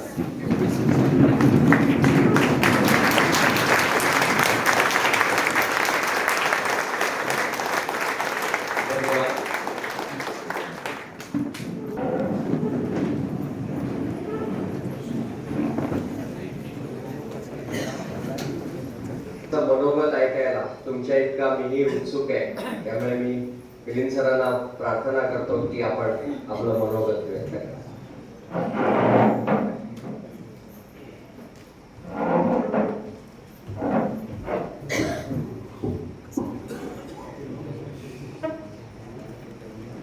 व्यासपीठावरील आणि व्यासपीठासमोरील मान्यवर, मी सगळ्यांची नावं घेत नाही कारण सगळेच माझे मित्र आहेत, सगळे चिपळूणवासीय. मी चिपळूणच्या कुटुंबाचा एक भाग आहे आणि मला इथे चिपळूणमध्ये सत्कार घेताना अतिशय अतिशय मनापासून आनंद होत आहे. कारण मी चिपळूणमध्ये माझी 4 वर्ष घालवलेले. मी दररोज मालघरहून एसटी बसने चिपळूणला येत असे. बाजूलाच एसटी बस स्टँड आहे, तिथे उतरून रस्त्याने कॉलेजमध्ये शिक्षण सुरू केलं. त्यावेळी ते doctor Datar science and arts college होतं आणि डॉक्टर दातार सायन्स आणि कॉमर्स कॉलेज आणि डॉक्टर बेहरे आर्ट्स कॉलेज होतं. आणि पुढच्या 4 वर्षात ते doctor Datar science, doctor Behere arts आणि पिलूपक्का जोशी कॉमर्स कॉलेज असं झालं. तर ते 4 वर्ष चिपळूण एसटी स्टँड ते चिपळूण कॉलेज हा दररोज सकाळी कॉलेजला जाणं, संध्याकाळी कॉलेजवरून एसटी स्टँडवर परत येणं आणि तिथून एसटी बस पकडून परत मालघरला जाणं, हा माझा चिपळूण मालघरचा दर 4 वर्षाचा प्रवासाचा दिनक्रम होता. आणि चिपळूणमधले ते दिवस अतिशय आनंदाचे, उत्साहाचे आणि अतिशय मनोरंजक होते. आणि त्या वेळच्या आठवणी म्हणून मी आज सगळ्या मान्यवरांची नावं घेतली नसली तरी एक नाव घेणं मला अतिशय आवश्यक आहे. तो म्हणजे माझा वर्गमित्र air marshal Hemant Bhagwat. Doctor Datar कॉलेजमध्ये आम्ही एकत्र होतो BSc होईपर्यंत. नंतर ऑफकोर्स तो एअर फोर्समध्ये जॉईन झाला. मी पुढे मुंबईला वकिलीसाठी गेलो. तर असे चिपळूणशी माझे अनेक ऋणानुबंध जोडलेले आहेत आणि त्यामुळे चिपळूणवासियांकडून सत्कार करून घेणं ही एक अतिशय मानाची गोष्ट आहे. माझ्या वडिलांनी एक अभंग लिहिला होता आणि तो पूर्ण अभंग आता आम्हाला कुठे आठवत नाही, सापडत नाही, पण त्याच्या 2 ओळी अशा होत्या सह्याद्रीच्या कुशीत विसावे निसर्ग सुंदर कोकण देश, त्या भूमीचा स्वामी आहे परशुधारी परमेश. असे परशुरामाच्या पावन भूमीमध्ये हे चिपळूण वसलेलं आहे. आणि या चिपळूणमधून अनेक नररत्नांची खाण चिपळूण किंवा रत्नागिरी जिल्ह्यातून लोकमान्य टिळक, आगरकर, गोपाळ गणेश गोखले अशी कितीतरी नावं आहेत. आणि त्या भूमीमधून आपण येत असणं ही एक मोठी आनंदाची आणि अभिमानाची गोष्ट आहे. अत्रेने कलेच्या पाण्यामध्ये लिहिले आहे, प्राप्ते तू भारते जन्मे, त्यापेक्षा महाराष्ट्रामध्ये जन्म येणं हे जास्त महत्वाचं आहे. आणि मी त्यापुढे जाऊन म्हणेन की महाराष्ट्रामध्ये रत्नागिरीमध्ये आणि भाग्याची गोष्ट आहे. आणि ती मला आणि आपल्यापैकी अनेक जणांना लाभलेली आहे. याबद्दल ही अतिशय अभिमानाची आणि आनंदाची गोष्ट आहे. तर अशा या चिपळूणमध्ये माझ्या घरच्या चिपळूणच्या लोकांकडून सन्मान करून घेणं ही अतिशय आनंदाची आणि अभिमानाची गोष्ट आहे. की माझं आता मेन्शन सगळ्यांनी संदर्भ केला की महाराष्ट्राचे ॲडव्होकेट जनरल म्हणून. काल मालघरच्या समारंभामध्ये मला तुमच्या सरपंच माझे सरपंचाने विचारलं की महाअधिवक्ता झाले ठीक आहे, पण तुम्ही नेमकं करता काय आणि करणार काय? तर महाअधिवक्ता हे संविधानिक पद आहे. घटनेच्या 167 कलमानुसार राज्यपाल हे महाअधिवक्ता नियुक्ती करतात आणि त्यांचं काम असतं हे महाराष्ट्र शासनाला आणि महाराष्ट्र विधिमंडळाला कायदेशीर सल्ला देणं. कुठल्याही बाबतीमध्ये महाराष्ट्र सरकारच्या काही गोष्टी असतील, काही केसेस असतील तर त्या डिफेंड करणं, कायदे डिफेंड करणं ही सगळी महत्वाची जी कामं असतात कोर्टामध्ये आणि कुठल्याही हायकोर्टामध्ये, सुप्रीम कोर्टामध्ये किंवा इतर कोर्टामध्ये सुद्धा असतील तर ती कामं करणं हे महत्वाचं महाअधिवक्त्याचं पदाचं काम आहे. तर सरकारला कायदेशीर सल्ला देणं. आणि काल मी सांगितलं की सरकारला सल्ला देणं हे काम आहे, पण सरकारला योग्य सल्ला देणं हे महत्वाचं काम आहे. असं म्हणतात की advocate general is not yes man of government, advocate general is a wise adviser for the government to give the wise counsel to the government. ते काम आहे. तर कित्येक लोकांना कदाचित म्हणजे प्रश्न पडला असेल की महाअधिवक्ता हे भाष्य करणार काय आणि करतात काय, हे सांगण्याचा मी प्रपंच केला. तर परत चिपळूणला आल्यानंतर चिपळूणच्या बाबत बोलताना चिपळूण कॉलेजमधली जी 4 वर्ष होती ती अतिशय आनंदाची होती. आणि माझी जी जडणघडण झाली त्यामध्ये चिपळूणच्या कॉलेजचा एक महत्वाचा हातभार आहे. आणि त्यावेळेस माझ्या कॉलेजमधल्या प्रोफेसर्सचं सगळ्यांची आठवण करणं हे अतिशय महत्वाचं आहे. आमचे प्रिन्सिपल होते डॉक्टर मोकू फाटक आणि व्हाईस प्रिन्सिपल होते कोप्पर. आणि सायन्स फॅकल्टीला आमच्या मॅथमॅटिक्सला प्रोफेसर काशीकर आणि प्रोफेसर कवलगी. केमिस्ट्रीसाठी professor Walimbe, professor Sardesai, professor Joshi आणि प्रोफेसर कुलकर्णी. आणि बायोलॉजीमध्ये आपल्या सगळ्यांचे माहीत असणारे नाना दांडेकर झूलॉजीसाठी आणि बॉटनीसाठी माने सर. हे सगळेजण आमचे प्रोफेसर्स होते आणि ते सगळे फॅमिलीसारखे वागवायचे. म्हणजे नाना दांडेकर तर सगळ्यांना असे घरची मुलं असल्यासारखे ओरडायचे, रागवायचे. त्यामुळे ते डीपीचे कॉलेज हे एकदम असं फॅमिली टाईप होतं. मला मगाशी कोणीतरी प्रश्न विचारला की मुंबईला मी जेव्हा 82 साली प्रॅक्टिस सुरू केली की मुंबईच्या ओरिजिनल साईडला. ओरिजिनल साईड म्हणजे बेसिकली मुंबईमध्ये ज्या केसेस होतात आणि मुंबई हायकोर्टामध्ये जे जिल्ह्यामध्ये किंवा तालुक्यामध्ये ओरिजिनल ज्युरिस्डिक्शन असतं जे सिव्हिल ज्युनियर डिव्हिजन पे किंवा सिव्हिल सिनियर डिव्हिजन पे, मुंबईतल्या सगळ्या सिव्हिल केसेस हे मुंबई उच्च न्यायालयात दाखल होतात. कारण त्यांच्यामध्ये कमर्शियल स्टेक्स पुष्कळ असतात. त्यामुळे मुंबई हायकोर्टात ओरिजिनल ज्युरिस्डिक्शन आहे जे भारतातल्या फक्त 3 हायकोर्टामध्ये आहे, मुंबई, दिल्ली आणि कलकत्ता. त्यांना चार्टर्ड हायकोर्ट म्हणतात. तर त्या ओरिजिनल साईडला प्रॅक्टिस करण्यासाठी तिथे सगळे नामवंत पारसी, गुजराती वकील असायचे आणि अतिशय इंग्लिश भाषेवरती प्रभुत्व असणं आवश्यक असायचं. ते लंडनमध्ये थोर न्यायाधीश लॉर्ड डेनिंग म्हणून त्यांचं एक वचन आहे की वकिलांचं हत्यार काय असतं. What is the tool of the trade for lawyer? Tool of trade for lawyer is his words. Words grammar, synthesis and हे सगळं जे वकिलाला आहे ते अतिशय उत्तमरित्या आला पाहिजे. आणि ओरिजिनल साईडला इंग्लिशवर प्रभुत्व असणं हे महत्त्वाचं मानलं जायचं, कारण अजूनही उच्च न्यायालयाची ऑफिशियल भाषा ही इंग्लिश आहे. कधी मराठीमध्ये आर्ग्युमेंट्स होतात, पण जनरली ती भाषा अजूनही ऑफिशियल लँग्वेज इंग्लिश आहे. पण ओरिजिनल साईडला इंग्लिशवर प्रभुत्व असणं हे अतिशय महत्त्वाचं असायचं. तर त्यांनी मला विचारलं की मालघरच्या मराठी शाळेत, नंतर रामपूरच्या इंग्रजी शाळेत आणि बीबीजे कॉलेजमध्ये शिकल्यानंतर वाळिंब सर आम्हाला केमिस्ट्री शिकवायचे, पण केमिस्ट्री शिवायचे बाकीचे प्रॉपर केमिस्ट्री शिवायचं सगळं मराठीतच असायचं. प्रॉपर केमिस्ट्रीचे शब्द फक्त इंग्लिशमध्ये असायचे. तर अशा वातावरणात इंग्लिशवर तुम्ही प्रभुत्व कसं काय मिळालं, तर त्याचं गमक माझ्या बहिणीने सांगितलं तसं आमच्या वडिलांच्या शिस्तीमध्ये आहे. 70 सालापासून माझे वडील रोज हिंदी एक्सप्रेस वाचायचे आणि ते माझ्याकडून दररोज एडिटोरियलच्या बाजूला जे एक आर्टिकल असतं ते माझ्याकडून वाचून घ्यायचे. मला त्यावेळी ती अशी प्रचंड शिक्षा वाटायची, पण मी ते वाचायचं आणि त्यामध्ये असे नामवंत लेखक असायचे, कुलदीप नायर, नयनतारा सहगल, अजित भट्टाचार्य, प्राणनाथ लेखी यासारखे मोठमोठे लेखक त्यामध्ये आर्टिकल्स लिहायचे. ती आर्टिकल्स मी वाचायचो. माझा जर उच्चार चुकला, मला शब्दाचा अर्थ समजला नाही, तर ते मला वडील त्यावेळी समजावून सांगायचे. त्यामुळे ती इंग्लिशची जी शिकवण झाली ती त्या इंडियन एक्सप्रेसच्या वाचनामुळे झाली आणि ती 70 सालामध्ये म्हणजे मी इंग्रजी शाळेत असल्यापासूनची ती झालेली आहे. आणि त्याचा मला फार मोठा उपयोग पुढच्या शिक्षणासाठी झाला आणि व्यवसायामध्ये झाला. तर चिपळूण कॉलेजमध्ये हे आमचे प्रोफेसर्स वगैरे होते, त्यांचे अतिशय चांगले संस्कार आमच्यावरती झालेले आहेत. आणि त्याचं उत्तम उदाहरण माझा मित्र हेमंत भागवत आहेच इथे. आणि अजूनही आमचे सगळे सहकारी असे मोठमोठ्या पदावरती गेलेले आहेत चिपळूण कॉलेजमध्ये. तर चिपळूण कॉलेजचं ही ऋण हे माझ्या करिअरमध्ये हे महत्त्वाचं आहे. चिपळूणमध्ये अजून काही गोष्टी सांगणं आवश्यक आहे. चिपळूणमध्ये माझ्या बहिणीने सांगितलं तशी केशव अप्पाजी ओक नावाची पेढी होती. त्या पेढीतले वसंतराव ओक आणि अण्णा ओकांना तर चिपळूणमधले सगळे लोक वकीलच म्हणत असत, कारण ते सगळ्या काही वकिलीचा सल्ला असेल तर कोणी अण्णा ओकांकडे जायचं. वसंतराव ओक आणि अण्णा ओक हे दोघे होते आणि ते आमच्यावरती घरच्यासारखं प्रेम करायचे. रस्त्यावरून जाताना ते आत बोलवायचे आणि आम्हाला काहीतरी शेंगा आणि गोळ द्यायचे, त्याशिवाय ते आम्हाला तिथून सोडत नसत.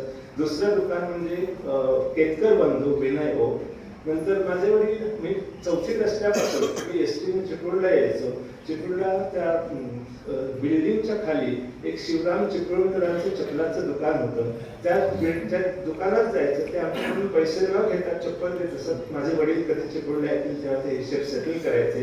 पण कोल्हापुरी चप्पल शिवराम चिपळूणकरांकडून घ्यायची, हा चिपळूण मधला एक मोठा रंग. आणि नंतर ऑफकोर्स आमचे कॉलेजमधले फॅशन आयकॉन म्हणून प्रसिद्ध असण्यासाठी 2 टेलर्स होते, हरवंदे टेलर्स आणि अजंठा टेलर्स. तर त्यांच्याकडे पॅन्ट शर्ट शिवल्याशिवाय कॉलेजला जाणं म्हणजे थोडं कमीपणाचं समजलं जायचं. आणि तिथेही आम्हाला असं आमचे वडील आम्हाला सांगायचे, आमच्या तांबीवरती 2 टेलर होता, त्यांच्याकडून शर्ट पॅन्ट शिवून घ्यायला सांगायचे. तर ते आम्हाला थोडं असं कमीपणा वाटायचं, कारण माझ्या वर्गातले सगळे हरवंदे टेलर्स आणि अजंठा टेलर्सचे कस्टमर्स यायचे. मग पुढे पुढे आम्हालाही ते मिळायला लागल्यानंतर बरं वाटायला लागलं. तर अशा सगळ्या चिपळूणच्या आठवणी आहेत. तर त्यामुळे चिपळूणचा माझ्या जडणघडणीमध्ये फार मोठा वाटा आहे. आणि त्यामुळे आज चिपळूणमध्ये सत्कार होणं, चिपळूण वासियांकडून सत्कार होणं, चिपळूणच्या नगराध्यक्षांनी मेसेज पाठवणं, हे सगळी अतिशय महत्त्वाची गोष्ट आहे. नंतर वकिली संबंधी सांगायचं झालं तर मी जेव्हा वकिली सुरू केली तेव्हा माझ्याकडे मी धानुका नावाचे सिनियर होते, त्यांच्याकडे जॉईन झालो 82 साली.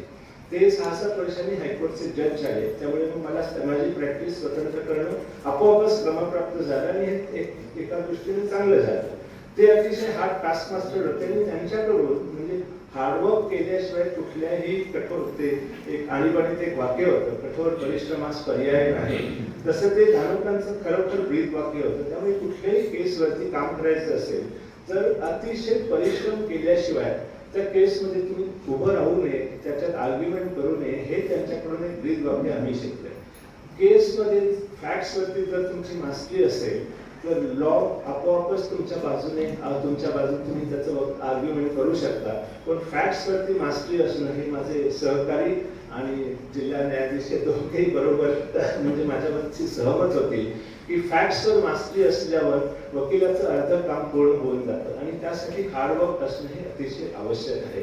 ही एक शिकवण आमच्या धानुकांकडून मिळालेली आहे आणि मी अनेक सिनियर लोकांबरोबर दिल्लीमध्ये किंवा मुंबईमध्ये फली नरिमन किंवा हरीश साळवे, सोरी सोराबजी, राम जेठमलानी यांच्याबरोबर अनेक केसेसमध्ये काम केलेले आहे आणि प्रत्येक केस आणि प्रत्येक सिनियर ही एक शिकवण असते, त्यांची एक शाळा असते. त्यांच्याबरोबर एका केसमध्ये काम करणं म्हणजे अतिशय अशी इन्स्टिट्यूशनल एज्युकेशन असं असल्यासारखी ती शिकवण त्यांच्याकडून मिळत असते. तर तेही माझं मी भाग्य समजतो आणि मला गेल्या 40 वर्षात मुंबई हायकोर्टात किंवा मुंबई हायकोर्टाच्या अनेक बेंचेसमध्ये, आता नवीन कोल्हापूरचं बेंच झालंय पण त्याच्यावर नागपूर, औरंगाबाद आणि मुंबई या बेंचेसमध्ये काम करण्याची संधी मिळाली. औरंगाबाद बेंच जेव्हा सुरू झालं त्या बेंचला तिथल्या वकिलांनी, मुंबईत जे औरंगाबादचे वकील प्रॅक्टिस करत होते त्या वकिलांनी ते बेंचच्या एस्टॅब्लिशमेंटला चॅलेंज केला होता हायकोर्टामध्ये आणि माझ्या सिनियरनी धानुकांनी ते चीफ जस्टिससाठी वकिली करून त्या बेंचची बाजू मांडून ते बेंच असणं कसं आवश्यक आहे हे मांडलं होतं. पण अनफॉर्च्युनेटली हायकोर्टाने आमच्या विरुद्ध निकाल दिला होता आणि बेंच करू नये असे आदेश दिले होते. सुप्रीम कोर्टात जाऊन तो निर्णय फिरवला आणि त्यानंतर औरंगाबादचं बेंच सुरू झालं. तर औरंगाबाद बेंचच्या एस्टॅब्लिश पासून धानुकांबरोबर मी काम करत असल्यामुळे हायकोर्टाच्या फंक्शनिंग मध्ये वगैरे सुद्धा अनेक केसेसमध्ये मला काम करण्याची संधी मिळाली. हायकोर्टासाठी अनेक केसेसमध्ये हायकोर्टाची बाजू मांडण्याची संधी मिळाली. अनेक पब्लिक इंटरेस्ट लिटिगेशन म्हणजे जनहित याचिका ज्याचा आता रेफरन्स करण्यात आला त्या याचिकांमध्ये अनेक कामामध्ये मला काम करण्याची संधी मिळाली आणि मी एक तत्व बाळगलं होतं की शिक्षकांच्या सर्व्हिसच्या केसेस किंवा विद्यार्थ्यांच्या केसेस म्हणजे सर्व्हिसमध्ये कोणाची पदोन्नती किंवा ट्रान्सफरच्या वगैरे ज्या केसेसच्या पूर्वी हल्ली अर्थात त्या केसेस महाराष्ट्र ॲडमिनिस्ट्रेटिव्ह ट्रायब्युनलमध्ये जातात पण पूर्वी हायकोर्टामध्ये असायच्या. तर त्या केसेस, शिक्षकांच्या केसेस किंवा विद्यार्थ्यांच्या केसेस, मेडिकल किंवा इंजिनिअरिंग ऍडमिशनच्या अनेक केसेस दरवर्षी करिक्युलम कोर्स सुरू होण्यापूर्वी हायकोर्टामध्ये असतात. त्या सगळ्या केसेस मी हायकोर्टात ज्या ज्या केसेस असतील त्या सगळ्या केसेस मी विनामूल्य करतो. कारण मला ह्या लोकांचे प्रश्न माहीत आहेत. म्हणजे त्यांच्याकडे वकिलांना देण्यासाठी फी नसते व मुंबईतल्या वकिलांची फी परवडण्यासारखी नसते म्हणून या सगळ्या लोकांच्या केसेस मी आतापर्यंत कधीही त्यांच्याकडून फी घेतलेली नाही. अर्थात मी असं आउट ऑफ वे जाऊन करत नाही म्हणजे पण मी ज्या केसेस करतो त्या सगळ्या अशा करतो आणि त्या मी अशाच करत नाही. आता मला माझ्या नवीन कामामुळे त्या करता येणार नाहीत त्या केसेस सोडा पण त्या केसेस मी नेहमी अशाच करत आलेलो आहे. नंतर दुसरं माझ्या करिअरमध्ये लॉ कॉलेजेसची अतिशय मोठी महत्त्वाची भूमिका राहिलेली आहे. मी गव्हर्नमेंट लॉ कॉलेजमध्ये LLB पास झाल्यानंतर 2 वर्षात LLM झालो आणि मला लगेचच अर्धवेळ प्राध्यापकाचे काम करण्याची संधी मिळाली आणि मी गव्हर्नमेंट लॉ कॉलेजमध्ये 24 वर्षाचा असताना पार्ट टाइम प्रोफेसर म्हणून काम करायला सुरुवात केली. माझ्या पहिल्या वर्गाच्या क्लासमध्ये अर्धे विद्यार्थी माझ्यापेक्षा मोठे असायचे पण त्यामुळे मला कधी टेन्शन आलं नाही. मी त्यांच्याशी नेहमी फ्रेंडली ॲटमॉस्फिअर ठेवलं होतं. मी त्यांच्याबरोबर कॉलेजच्या पिकनिकला जात असे, ट्रिप्सला जात असे. त्यामुळे आमचं वर्गातलं वातावरण हे नेहमी फार खेळीमेळीचं राहायचं. मी कॉन्स्टिट्यूशनल लॉ शिकवत असे आणि मी कॉन्स्टिट्यूशनल लॉ शिकवताना मी पहिल्या वर्गात पहिल्या दिवशी विद्यार्थ्यांना सांगायचो की उद्यापासून वर्तमानपत्र घेऊन या वर्गामध्ये. तर सगळ्या विद्यार्थ्यांना असं आश्चर्य वाटायचं की प्रोफेसर नेहमी सांगतात माझ्या वर्गात वर्तमानपत्र वाचायचं नाही, आणायचं नाही, हल्ली मोबाईल वापरायचा नाही तसं. तर त्यांना आश्चर्य वाटायचं की वर्तमानपत्र कशासाठी. तर मी दुसऱ्या दिवशी त्यांनी वर्तमानपत्र आणलं की त्यांना सांगत असे यामध्ये एखादी न्यूज शोधा ज्याचा कॉन्स्टिट्यूशनशी संबंध आहे आणि आपण तो कॉन्स्टिट्यूशनल पॉइंट डिस्कस करू. तर सगळ्या विद्यार्थ्यांमध्ये असा उत्साह असायचा की न्यूजपेपर मधली एखादी बातमी काढून त्याचा कॉन्स्टिट्यूशनल रेफरन्स घेऊन ती कॉन्स्टिट्यूशनल प्रोव्हिजन डिस्कस करणं. अवस्था त्यावेळी अशा 2-4 बातम्या असायच्या दररोजच्या वर्तमानपत्रामध्ये. आता फक्त वर्तमानपत्रामध्ये 2-4 बातम्या अशा नसतात ज्यांचा कोर्टाशी संबंध नाही असं झालेलं आहे. पण अशा मेथडने विद्यार्थ्यांना सुद्धा कॉन्स्टिट्यूशन सारखा विषय शिकण्याचा उत्साह यायचा. तर ते गव्हर्नमेंट लॉ कॉलेजमधले दिवस. नंतर मी व्हिजिटिंग फॅकल्टी म्हणून अनेक कॉलेजेसमध्ये पुण्याच्या ILS कॉलेजमध्ये जिथे मॅडम जिल्हा न्यायाधीश शिकलेले आहेत, सिम्बॉयसिस कॉलेज, पेरोलिया कॉलेज आणि बार काउन्सिल ऑफ महाराष्ट्र आणि गोवा हे लेक्चर सिरीज ऑर्गनाईज करतात नवीन वकिलांसाठी, त्याला कंटिन्यू लीगल एज्युकेशन म्हणतात. तर त्यामध्ये सुद्धा मी नेहमी फॅकल्टी म्हणून जात असतो. तर शिक्षक म्हणजे माझे वडील शिक्षक असल्यामुळे कदाचित असेल की माझा शिक्षकाचा थोडासा पिंड आहे, त्यामुळे मला लॉ कॉलेजेसमध्ये जाऊन लेक्चर्स देणं वगैरे फार आवडतं आणि त्यालाही कधी नाही म्हणत नाही. आता महाराष्ट्रामध्ये 3 नॅशनल लॉ युनिव्हर्सिटी झालेल्या आहेत, औरंगाबाद, नागपूर आणि मुंबईमध्ये. त्यांच्याशी माझा सहभाग आहे आणि या सगळ्याचं श्रेय मी माझ्या मालकाच्या शाळेला, रामपूरच्या शाळेला आणि DBC कॉलेजला देतो. आणि त्यामध्ये चिपळूणचा फार मोठा वाटा आहे.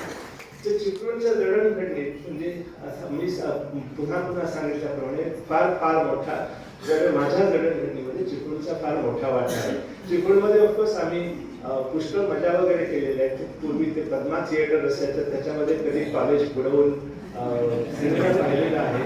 पण आमचं असं म्हणजे आमचं लग असं असायचं की मालघरचा कोणीतरी चिपळूणला आलेला असायचा, तो आम्हाला बघायचा आणि आम्ही घरी पोहोचण्यापूर्वी घरी बातमी पोहोचलेली असायची कॉलेजवरती पद्मा थिएटरमध्ये स्वारी दिसलेली आहे. नंतर एक माझ्या वर्गात सतीश साळवी नावाचा माझा एक मित्र होता. अनफॉर्च्युनेटली तो नाहीये. माझा पार्टनर असायचा केमिस्ट्री आणि फिजिक्स लॅबोरेटरीमध्ये. तर तो असा म्हणजे फार दिलदार व्यक्तिमत्व होता. आमच्या कॉलेजमध्ये तो एकटाच होता, त्याच्याकडे स्टँडर्ड गाडी होती. तो रोज ती गाडी कॉलेजमध्ये घेऊन यायचा, आम्हाला तो लिफ्ट द्यायचा. कॉलेजमध्ये आमची प्रॅक्टिकल संपल्यानंतर आम्ही कुठे फिरायला जायचो. तर तो जो होता त्याचा एक मित्र होता, मला त्यांचं नक्की नाव आठवत नाही, पण त्यांचं म्युन्सिपाल्टी समोर गॅरेज होतं. तर त्यावेळी तो त्यांच्या गोष्टी सांगायचा की ते नाथा म्हणून तर ते रोज नवीन गाडी घेऊन घरी जेवायला जातात. मग आम्ही ठरवलं की आपण ऑटोमोबाईल इंजिनियर व्हायचं आणि गॅरेज टाकायचं नवीन गाडी घेऊन. तर त्यावर हेमंत आणि माझ्या वर्गात सुनील सरवळ नावाचा मित्र होता. ते दोघे म्हणायचे की आपण गॅरेज काढून गॅरेजमध्ये आलेल्या गाड्या घरी घेऊन जाण्याऐवजी आपणच रोज नवीन गाडी घेण्यावर ऐपत का कमवतो आणि आपण नवीन गाड्या घेऊन रोज नवीन गाडी घरी घेण्याची आपली ऐपत असली पाहिजे, असं आपण काहीतरी केलं पाहिजे. तर असे आमचे गमतीचे संवाद चालायचे कॉलेजमध्ये. तर हे सगळे माझे मित्र अनफॉर्च्युनेटली आता सध्या माझा फारसा पण अशी टच नाही. हेमंत बरोबर मी 2003 साली त्याने एक आर्टिकलमध्ये लिहिली, त्याप्रमाणे पुष्कळ वर्षानंतर आमचा कॉन्टॅक्ट झाला आणि आम्ही मुंबईमध्ये भेटलो. मला थोडासा प्रश्न पडला होता की आम्ही असे जवळजवळ 78 नंतर 2003 साली भेटणार आहोत, तर आमच्यामध्ये संवाद कसा काय होईल, पण म्हणजे चालेल की नाही, तर काय होईल, ऑकवर्डनेस येईल वगैरे. तर आम्ही 5 मिनिटात, नाहीतर मग जनरली असेल कॉलेजमध्ये लोक भेटले की कॉलेजमधले मित्रमैत्रिणी आणि कॉलेजचे प्रोफेसर, जुने प्रोफेसर यांच्यावरती 5-7 मिनिटं चर्चा झाल्यानंतर आता पुढे काय बोलायचं असा प्रश्न पडतो. आम्ही 5 मिनिटं तेवढी चर्चा केली आणि नंतर मग आम्ही 2-2.5 तास अनेक विषयावरती गप्पा मारत होतो. आणि जसं काही आम्ही 78ला भेटलो होतो ते लगेच दुसऱ्या दिवशी परत भेटलोय. त्यामुळे आमच्या मध्ये अशी एवढी 30-35 वर्ष गेली होती असं काही कधी वाटलं नाही. तर ही सुद्धा चिपळूण कॉलेजची जडणघडण आहे. आणि मी पुन्हा म्हणेन की या चिपळूणच्या भूमीमध्ये आमची जी सगळी संस्कृती आहे, त्यामध्ये जे आमच्यावर संस्कार झालेले आहेत, त्या संस्कारांच्या मुळेच आज मला जे काही पद मिळालेलं आहे त्यामध्ये त्याचा मोठा सहभाग आहे. आणि त्यामुळे पुन्हा सांगतो की चिपळूणमध्ये सत्कार होणं हे अतिशय गौरवाचं समजतं. आम्ही सगळे साधे कुटुंबीय, माझा मोठा चुलत भाऊ, माझा मोठा भाऊ आणि माझे 2 मोठे चुलत भाऊ म्हणजे माझ्या काकांचे मुलगे, माझे जे 2 काका होते ते माझ्या वडिलांचे अतिशय म्हणजे स्नेह होता त्यांना एकमेकाबद्दल अतिशय आदर होता आणि ते अतिशय असे क्लोज नीट फॅमिली म्हणून होते. तर ते 2 माझे भाऊ मुद्दाम आज कार्यक्रमासाठी इथे आलेले आहेत. एक तर अमेरिकेहून आलाय आणि एक पुण्याहून आलाय. तर कुटुंबियांच्या वतीने मी आपल्या सर्वांचे आभार मानतो. आम्ही सर्वजण भारावून गेलो आहोत आणि पुन्हा एकदा आजच्या या कार्यक्रमाबद्दल, मानपत्राबद्दल, अतिशय चांगल्या शब्दांबद्दल आणि अशा नेटक्या कार्यक्रमाच्या आयोजनाबद्दल आमच्या सगळ्यांतर्फे, माझ्यातर्फे आणि सगळ्या साठे कुटुंबियांतर्फे मी सगळ्यांचे मनपूर्वक धन्यवाद मानतो. धन्यवाद. संन्यासी सुलभा यांचा संवाद आहे. त्या संवादामध्ये सुलभा असं म्हणते की चर्चेदरम्यान जेव्हा वक्ता श्रोता आणि त्याच्याकडून बोलले जाणारे शब्द म्हणजे वक्त्याकडून बोलले जाणारे शब्द कुठल्याही संघर्षाशिवाय एकमेकांशी जुळतात तेव्हा बोलण्यातला खरा अर्थ स्पष्टपणे पोहोचतो. सरांचं बोलणं ऐकताना या सगळ्या सांगण्याचा खरोखरच अनुभव येत होता. पुन्हा एकदा सर आपल्याला मनापासून धन्यवाद. या कार्यक्रमासाठी उपस्थित असणारे advocate Aniruddha Phansekar, DGP district government leader यांचा आपण वाचनालयाच्या वतीने सन्मान करतोय. मी वाचनालयाचे अध्यक्ष डॉक्टर यतीन जाधव यांना विनंती करतो की लोकमान्यांची आठवण म्हणून उपरणं आणि ग्रंथभेट देऊन त्यांनी डॉक्टर ॲडव्होकेट अनिरुद्धजींचा सन्मान करावा.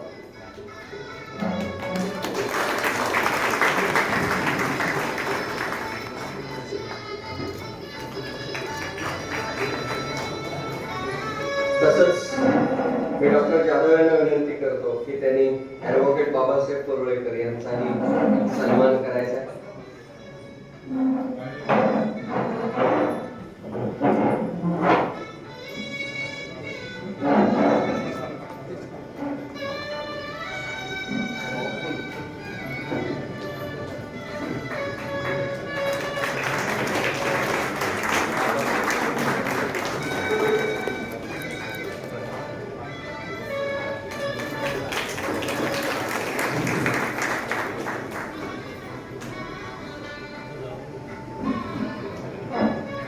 थोडासा पुढच्या कार्यक्रमाचा क्रम सांगून ठेवतो आपल्याला की यानंतर परुळेकर सरांचं मनोगत होईल. नंतर आपण नेवसे मॅडमचा सन्मान करून त्यांचं मनोगत ऐकू आणि त्याच्यानंतर मग विविध संस्थांकडून साठे सरांचा सन्मान होणार आहे, सत्कार होणार आहे.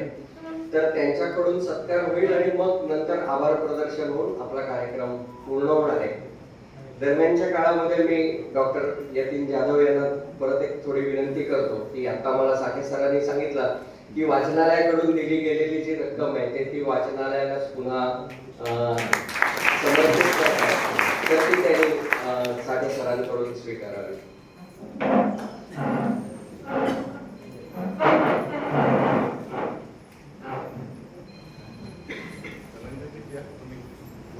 अरुण दादा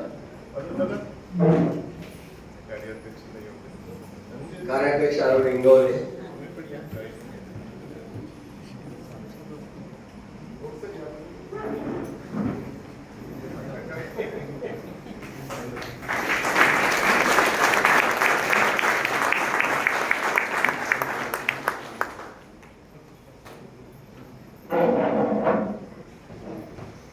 मनापासून धन्यवाद देतो आणि परुळेकर सरांना विनंती करतो की त्यांनी आपलं मनोगत व्यक्त करावं.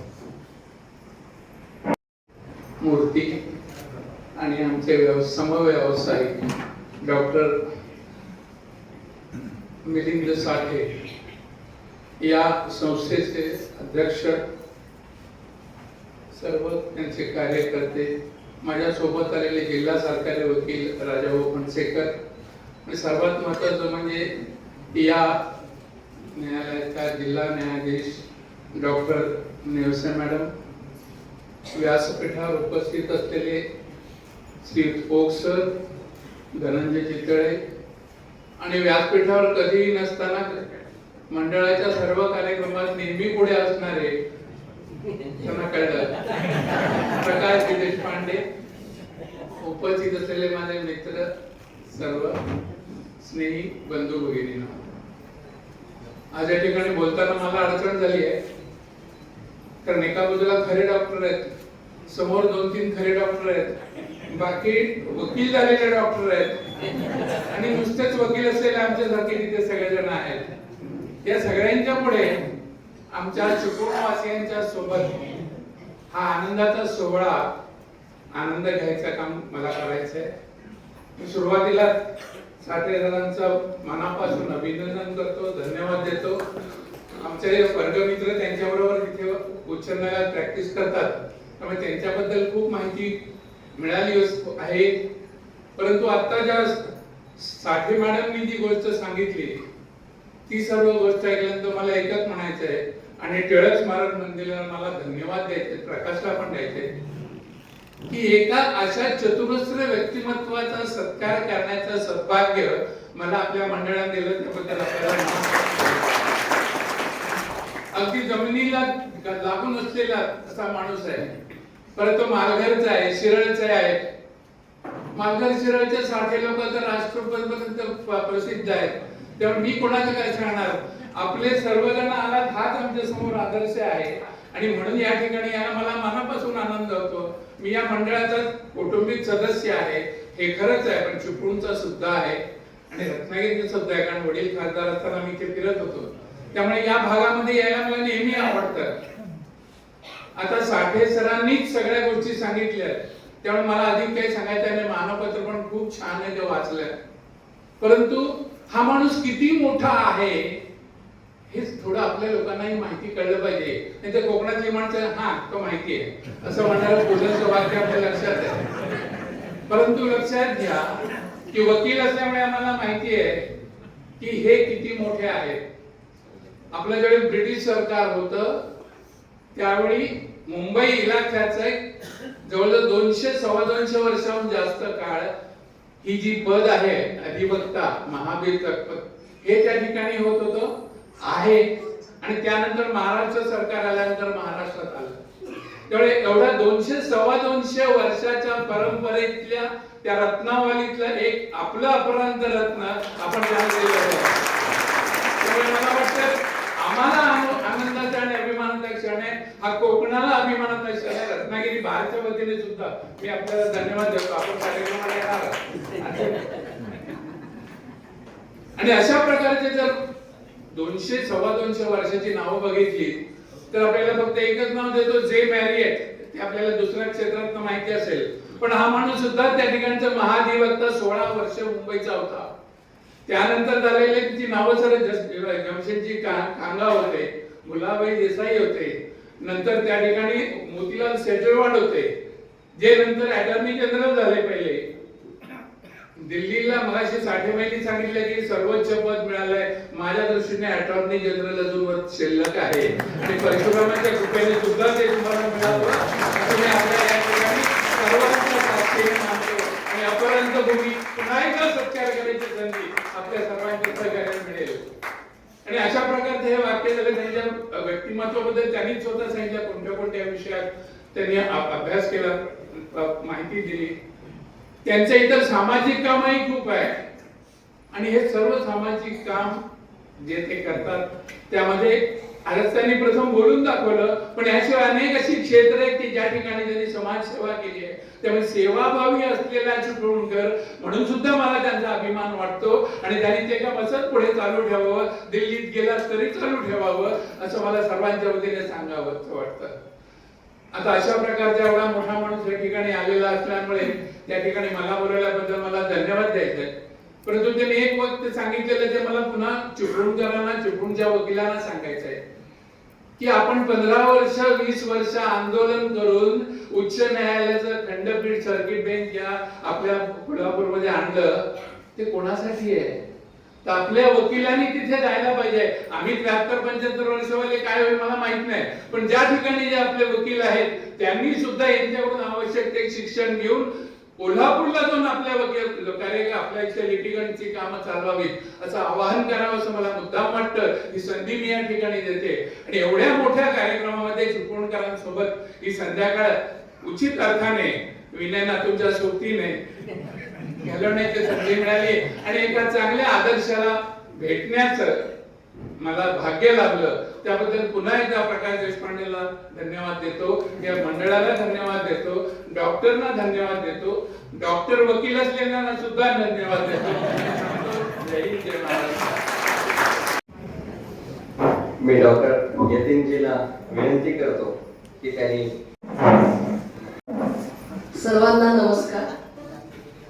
आजच्या कार्यक्रमासाठी उपस्थित असलेले ज्येष्ठ विधिज्ञ ॲडव्होकेट बाबासाहेब तरोळेकर साहेब, आजच्या कार्यक्रमाचे सत्कार मूर्ती ज्येष्ठ विधिज्ञ ॲडव्होकेट मिलिंद साठे साहेब, जिल्हा सरकारी वकील अनिरुद्ध फणसेकर साहेब, त्याचप्रमाणे लोटिस्माचे श्री जाधव साहेब, ओक साहेब आणि इथे उपस्थित असलेले ज्येष्ठ विधिज्ञ आणि आजच्या या सत्कार सोहळ्याच्या कार्यक्रमासाठी आवर्जून उपस्थित असलेले सर्व कोकणवासीय बंधू भगिनींनो, आज या ठिकाणी लोकमान्य टिळक स्मारक वाचन मंदिर व अपरांत संशोधन केंद्र यांच्या वतीनं आज आपण ज्येष्ठ विधिज्ञ ॲडव्होकेट मिलिंद साठे यांच्या सत्कार सोहळ्याचा कार्यक्रम आयोजित केला आणि महाराष्ट्र शासनाने विधी क्षेत्रातील सर्वोच्च पदावर महाराष्ट्राचे महाअधिवक्ता म्हणून ज्यांची नियुक्ती केली आहे त्यांना या अपरांत भूमीतील हा सन्मान लाभलेले ते पहिले व्यक्ती ठरलेले आहेत. त्यामुळे खूप मोठ्या टाळ्यांचा गजर झाला. त्यांच्या या उल्लेखनीय कार्याबद्दल लोटिस्माच्या वतीने त्यांना अपरांत रत्न हा पुरस्कार देण्यात आला आणि ही खरोखरच सर्व कोकणवासियांच्या वतीने खूपच अभिमानाची बाब आहे आणि एक आनंदाचा क्षण आहे, खूप भाग्याचा क्षण आहे.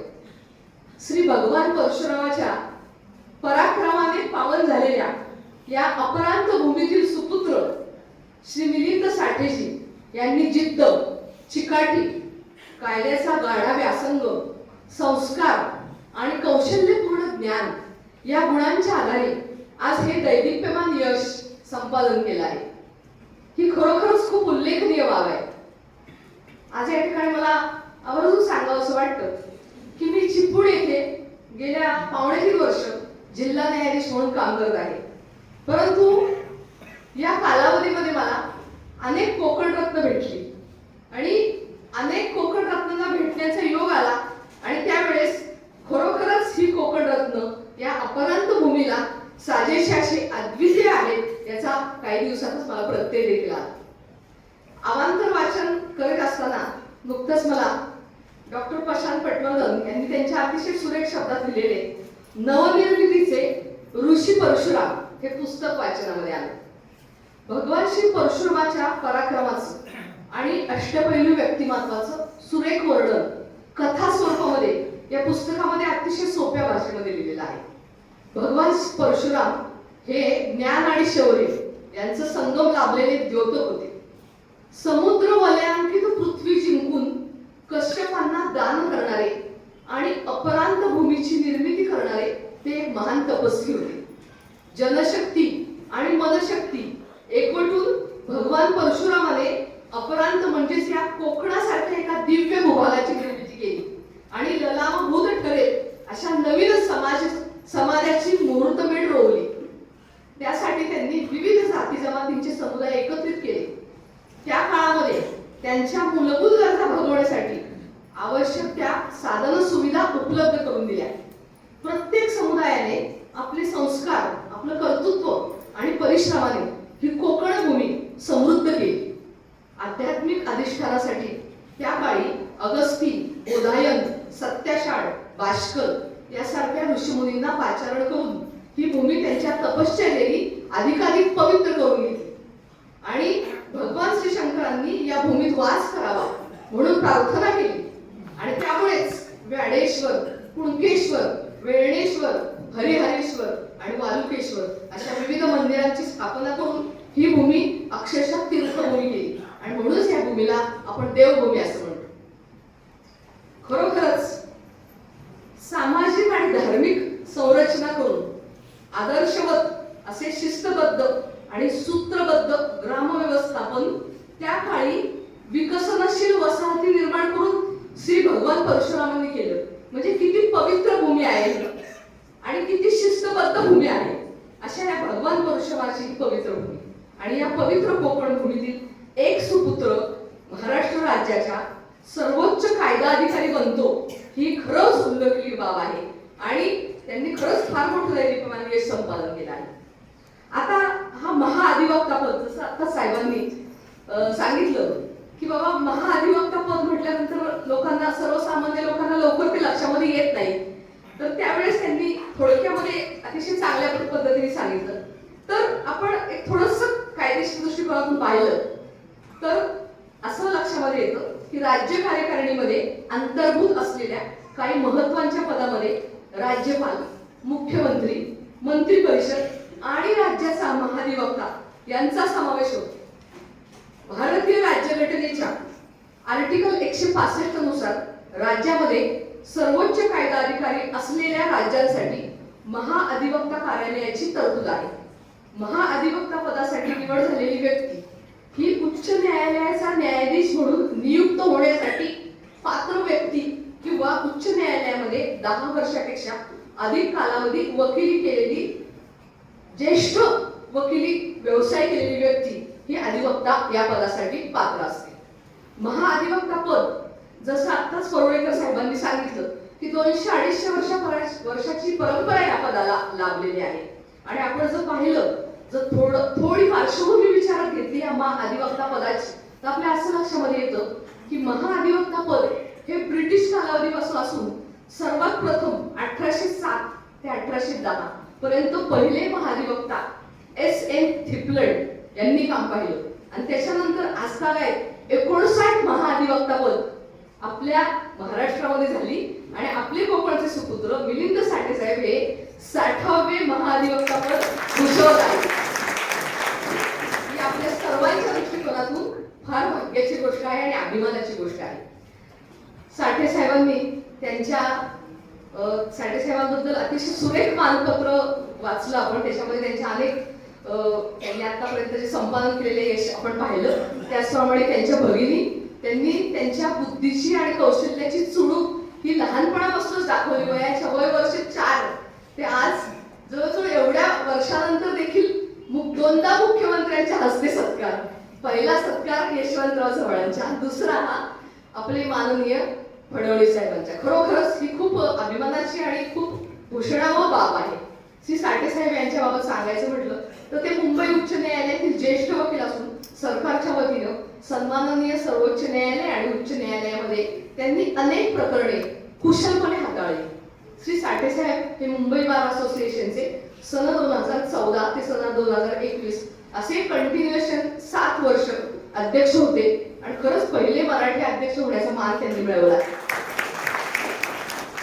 मुंबई सारख्या ठिकाणी प्रथित यश संपादन करणं हे तुमच्या जिद्द आणि चिकाटीशिवाय होऊ शकत नाही. खडतर परिश्रमाशिवाय पर्याय नाही हे त्यांचं जे वाक्य आहे, किंवा त्यांना जे संस्कारातून त्यांच्या वडिलोपार्जित वाडवडिलांकडून जे आलेले संस्कार आहेत, त्या संस्कार आणि ज्ञान ह्याची अचूक जोड करून त्यांनी हे संपादन केलेलं आहे. त्यांनी सन्माननीय उच्च न्यायालयामध्ये, सन्माननीय सर्वोच्च न्यायालयामध्ये बऱ्याचशा जनहित याचिका आणि मुंबई विधी सेवा प्राधिकरणाची अनेक प्रकरणे त्यांच्या कुशाग्र बुद्धीने अगदी सहजपणे हाताळली. तसेच त्यांनी सन्माननीय उच्च न्यायालयामध्ये ॲमिकस क्युरी सारखे अतिशय महत्त्वपूर्ण काम हे केलेलं आहे.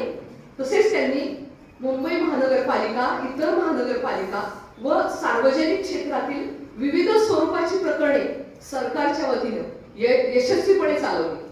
विविध विधी क्षेत्रातील त्यांचा 36 ते 37 वर्षाचा गाढा व्यासंग व कौशल्यपूर्ण रीतीने हाताळलेली शासनाची अनेक प्रकरणे या कामांची पोचपावती म्हणून महाराष्ट्र शासनाने त्यांना महाअधिवक्ता हे पद बहाल करून त्यांच्या व सर्व कोकणवासियांच्या शिरपेचात एक मानाचा तुरा रोवला आहे. त्यासाठी खूप टाळ्या झाल्या. साठे साहेबांच्या निवडीबद्दल पुन्हा एकदा त्यांचे मनापासून अभिनंदन व चिपळूणकर आणि कोकणवासियांच्या वतीने अपरांत पुरस्कार संपादन केल्याबद्दल मनपूर्वक अभिनंदन. त्यांच्या पुढील वाटचालीसाठी आणि कार्यासाठी वंदनीय शुभेच्छा. एका थोड्याशा दुःखद कार्यक्रमाची माहिती. आजच्या या सत्कार सोहळ्यानिमित्ताने साठे सरांचा ज्या व्यक्ती किंवा संस्था सत्कार करणार आहे त्यांची नावे पाहिली. Shriram education society, Rotaract club,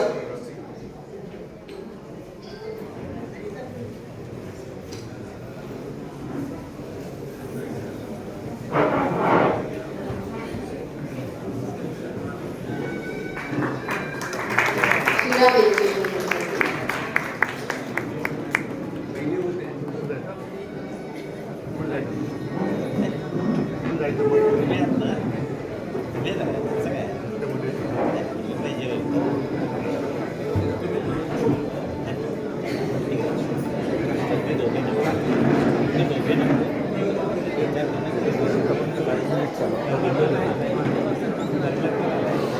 Rotaract club,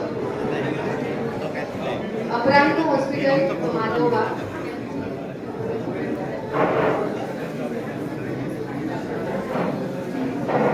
Aparant hospital Manoba Saturday club,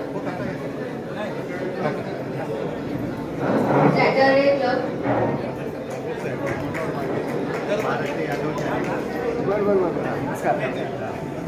त्यानंतर आपलं Chiplun,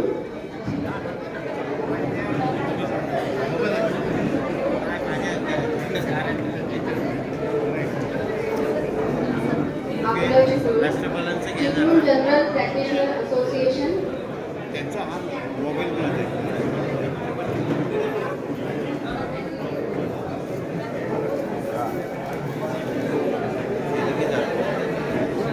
women doctors wing,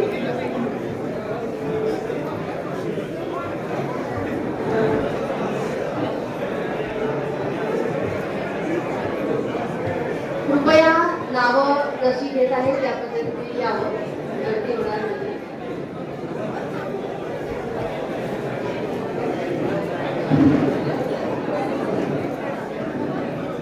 women support women,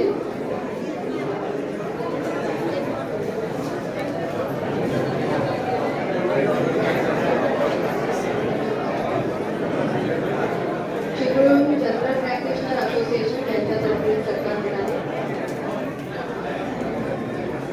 women doctors wing,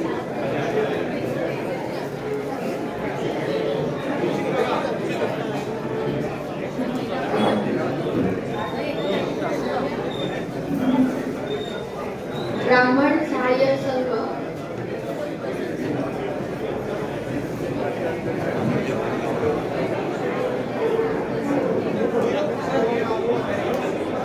ब्राह्मण सहाय्यक संघ, त्यानंतर Manohar Sitaram Sathe, Chiplun doctors association, doctor Arun Patil sir, Shiral वाचनालय Sathe sir,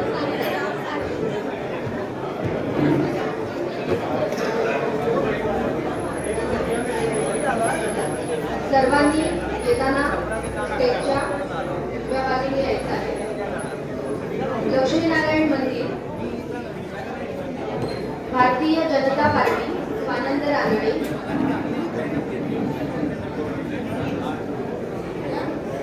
नवकोकण education society Chiplun,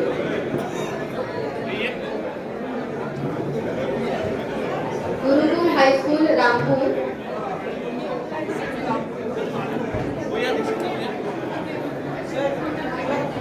Gurukul high school Malghar, Milind विद्यालय रामपूर,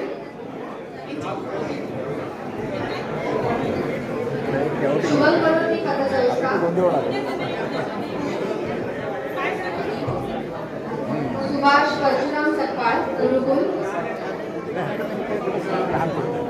पांडुरंग कदम मालघर माजी शिक्षक, डॉक्टर बाबासाहेब आंबेडकर वाचनालय चिपळूण, माजी मुख्याध्यापक चंद्रकांत कुलकर्णी मिलिंद विद्यालय रामडे, भारती निराधार सेवा फाउंडेशन,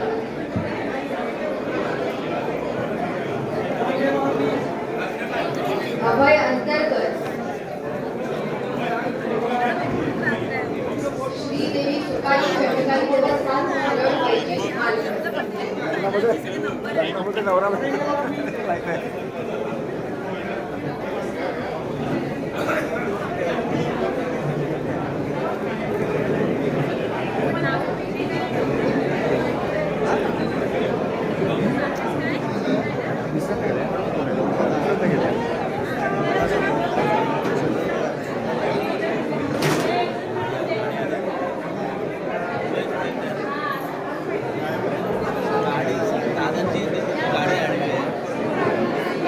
गाडी आडवी आहे ना, गाडी आमची गाडी आहे तिथे साहेब.